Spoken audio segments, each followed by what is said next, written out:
قالت، حضرت مریم بولی، ربی اے میرے رب، انا یکون لی ولد، میرے یہاں بچہ کہاں سے ہوگا، ولم یمسسنی بشر، حالانکہ مجھے تو کسی بشر نے، کسی شخص نے ہاتھ نہ لگایا۔ اور عام دستور تو یہی ہے کہ بچہ شادی اور نکاح کے بعد ہوتا ہے۔ تو سوال یہ تھا کہ کیا مجھے نکاح کا حکم دیا جا رہا ہے کہ میں نکاح کروں، یا یوں ہی بغیر نکاح کے اور بغیر کسی بشر کے چھوئے مجھے اللہ تعالیٰ بیٹا دے گا، یہ سوال تھا۔ قال، فرمایا، کذالک اللہ یخلق ما یشاء، اللہ یوں ہی پیدا کرتا ہے جو چاہے، یعنی اسی عالم میں بیٹا ہوگا۔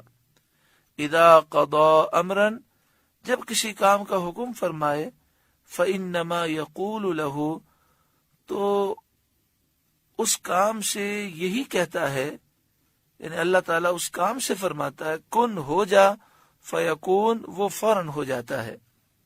جب بھی کن فیکون کی آیت کریمہ جہاں بھی آتی ہے، اس میں اللہ تعالیٰ کی قدرت کا ذکر ہے، اور پھر جب ایک مسلمان اسے پڑھتا ہے تو اس کا عقیدہ اور مضبوط ہو جاتا ہے۔ ایسے موقع پر جو دعا کی جائے وہ قبول ہو جاتی ہے۔ اس کی وجہ یہ ہے کہ جب اللہ تعالیٰ کی بارگاہ میں یقین سے دعا مانگی جائے تو فوراً قبول ہوتی ہے۔ ہم عرض کرتے ہیں کن فیکون کے مالک، ہماری تمام دلی جائز تمنائیں، دعائیں اور آرزویں جو ہم نے کی ہیں آئندہ کریں گے، خیر و عافیت کے ساتھ ہم سب کے حق میں اور تمام مسلمانوں کے حق میں قبول فرما۔ وَيُعَلِّمُهُ الْكِتَابَ، اللہ اسے کتاب سکھائے گا، والحکمت، اور حکمت سکھائے گا، والتورات والانجیل، توریت اور انجیل سکھائے گا، وَرَسُولًا، اور وہ رسول ہوگا، اِلَى بنی اسرائیل، بنی اسرائیل کی طرف، انی، یہ فرماتے ہوئے کہ بے شک میں، قد جئتکم بآیۃ من ربکم، تمہارے پاس تمہارے رب کی طرف سے نشانی لایا ہوں، معجزات لے کر آیا ہوں جو میرے دعوی نبوت کی تصدیق کرتے ہیں۔ انی، بے شک میں، اخلق لکم من الطین، تمہارے لیے مٹی سے بناتا ہوں، کہیئۃ الطیر، پرندے کی صورت، یعنی مٹی سے میں ایک پرندہ بناتا ہوں، فانفخ فیہ، پھر اس میں پھونک مارتا ہوں، فیکون طیرا باذن اللہ، تو وہ فوراً پرندہ ہو جاتا ہے اللہ کے حکم سے۔ باذن اللہ فرمانے میں عیسائیوں کا رد ہے کہ ہم انبیاء کی طاقت قدرت مانتے ہیں، لیکن ہم مسلمانوں کا عقیدہ ہے کہ وہ خدا نہیں ہے، اللہ کے بیٹے نہیں ہیں، وہ الہ نہیں، معبود نہیں، وہ جو قدرت کا اظہار کرتے ہیں اللہ کے اذن سے اور حکم سے فرماتے ہیں، اور یہ طاقتیں اللہ نے انہیں دی ہیں۔ حضرت عیسیٰ علیہ السلام سے لوگوں نے کہا کہ آپ ایک چمگادڑ پیدا کر کے دکھائیں۔ آپ علیہ السلام نے مٹی سے چمگادڑ کی صورت بنائی، پھر اس میں پھونک ماری تو وہ اڑنے لگی۔ صد الافاضل حضرت علامہ مولانا نعیم الدین مراد آبادی علیہ رحمہ، جو اعلیٰ حضرت کے خلیفہ ہیں، انہوں نے اعلیٰ حضرت کے ترجمے کنز الایمان پر جو تفسیری حاشیہ لکھا ہے، بڑا ہی پیارا اور زبردست ہے۔ میں تمام بھائیوں سے، بہنوں سے گزارش کروں گا کہ آپ یہ اپنے گھر میں ضرور رکھیں۔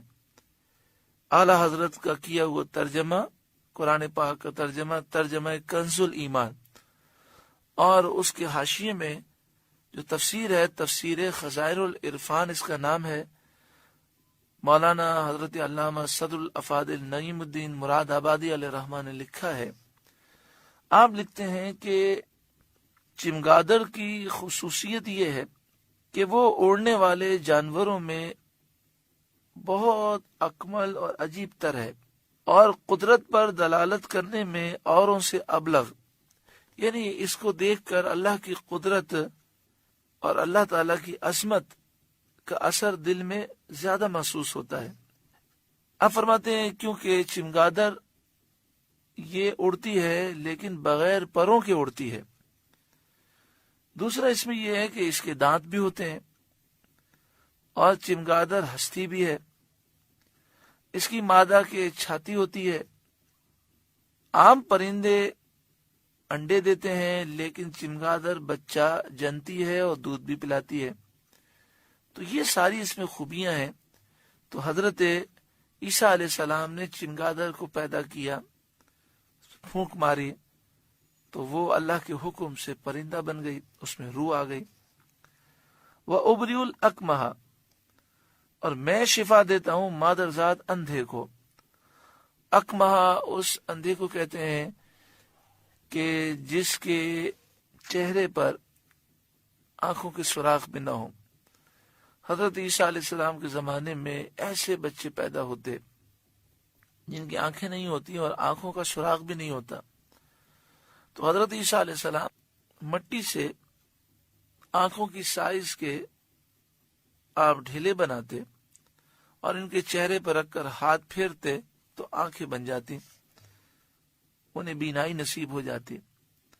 والابرص، اور ابرص کے مریضوں کو میں شفا دیتا ہوں۔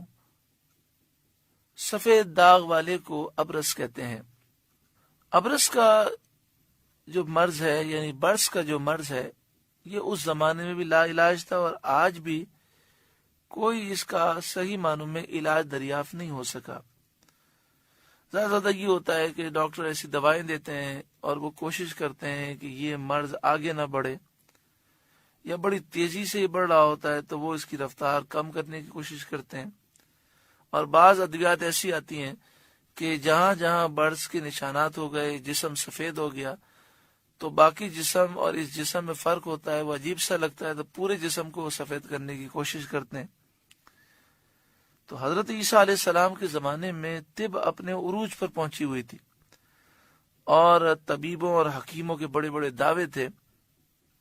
تو حضرت عیسیٰ علیہ السلام مادرزاد اندھوں کو آنکھیں دیتے، برس کے مریضوں کو شفا دیتے، اور اس سے طبیب عاجز تھے، تو لوگوں پر یہ ظاہر ہوا کہ یہ معجزہ ہے اور آپ اللہ کے سچے نبی ہیں۔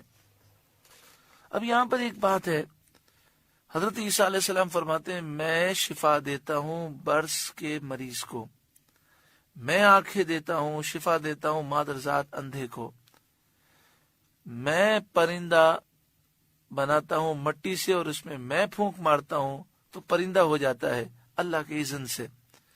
تو دیکھیں سارے کام اللہ کے اذن سے ہیں، مگر آپ فرماتے ہیں میں شفا دیتا ہوں، تو اس سے معلوم ہوا کہ اللہ کے نیک بندوں کو اللہ نے طاقت دی ہے، اور اس طرح کہنے میں کوئی حرج نہیں۔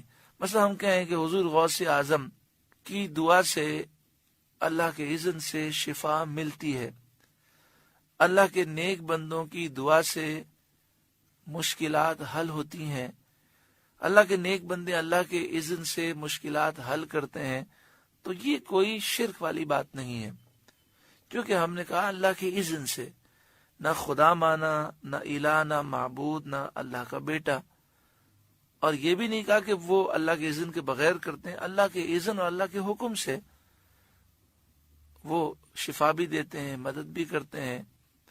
وَأُحْيِي الْمَوْتَى، اور میں مردے زندہ کرتا ہوں، بِإِذْنِ اللہ، اللہ کے اذن سے۔